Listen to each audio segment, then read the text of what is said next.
नमस्कार मित्रांनो, कोण होतीस तू काय झालीस तू या मालिकेमध्ये खतरनाक ट्विस्ट आलेला आहे मित्रांनो। कावेरीच्या आयुष्यात नवीन व्यक्तीची एंट्री झालेली आहे आणि तो नवीन व्यक्ती कोण हे आता आपल्याला लवकरच कळणार आहे मित्रांनो। इथे आजीला असं वाटत आहे की यश हा लवकर घरी येणार आहे, लंडनवरून उद्या त्याची फ्लाईट येणार आहे म्हणून आजी खूप खुश आहे, चिकू सोबत छान खेळत आहे।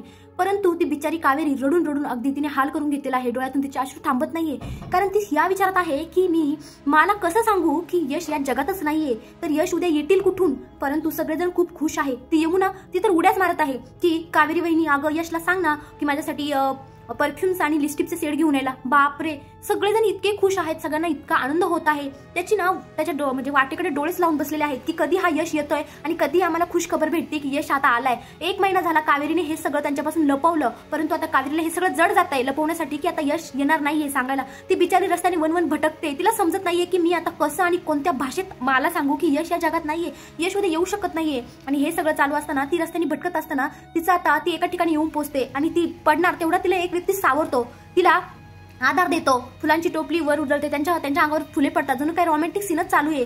आणि बापरे, आश्चर्याचा धक्का म्हणजे तो युग असतो परंतु त्याचा चेहरा सेम टू सेम यश सारखा। कावेरी त्याला विचारते की तू आहेस तरी कोण, तेव्हा बोलतो की अगं मी तुझाच युग आहे। आता हा युग नक्की कोण आहे आणि तो कावेरीच्या आयुष्यात इंटर कसा झाला, तो यशचा जुळा भाऊ असेल का, कारण तो सेम यश सारखा दिसतोय। आता काय होणार, कावेरीच्या आयुष्यात नक्की कोणतं नवीन वळण येणार आहे, कारण हा तर सेम यश सारखा दिसतोय पण हा यश नाहीये, हा युग आहे, कारण यश हा मरण पावलेला आहे। तर आता कावेरी काय करणार, कावेरी याला यश म्हणून घरी घेऊन जाणार का, काय वाटतं कमेंट मध्ये नक्की सांगा। धन्यवाद।